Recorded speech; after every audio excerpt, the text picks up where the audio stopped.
Here's a quick video to show how I made a custom engineering stamp out of some locally harvested juniper wood from here in central Utah. The pieces I got were from a dead juniper that was here on some property. I cut it down to a smaller piece, tried to get the center grain lined up pretty good. Next I drew a triangle around the center grain so that I could create a grip to turn it in a lathe eventually. I had to cut a block out of the wood in order to grip it in the lathe. You can see I'm cutting the wood down to the triangle. About a 1/2 inch or so is enough to grip in the lathe.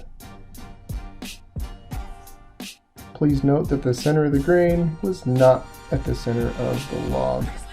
I also cut a small biscuit that I used to glue the stamp onto later, but for now we're going to focus on turning the handle using a lathe. I used a German-made machine-grade lathe, used a machining tool, went back and forth on this until it was round, and then I cut some shape into it.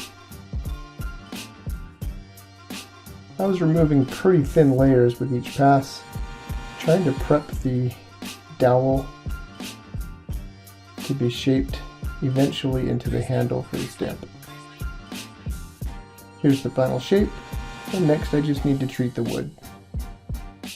I coated the wood with cyanoacrylate, which is basically super glue. This stabilizes the wood, that way it won't crack if there's fluctuations in humidity. It also gives it a nice shine, makes it look pretty glossy.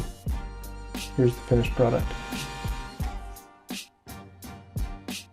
I cut it off the rest of the block of wood, and then I stacked it and added some artistic pieces. The first piece is a piece of red paper, and then I used a mother of pearl cap. Mother of pearl is cut from a shell that is imported from the Philippines, and then I sanded the handle so that the mother of pearl and the paper are the exact same dimensions as the handle. The paper is inherently stabilized because I used super glue to bond it to the handle. Here you can see the edge or the profile of the mother of pearl sanded down and polished to match the stamp. I added the biscuit, stabilized, and I glued the actual stamp pad onto the bottom of that.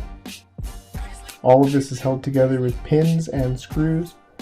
All the pins and screws are hidden so that they can't be seen. But if I did have to take this back apart at one point to fix it for one reason or another, you'd be able to by pulling off the stamp on the bottom and backing out the screws.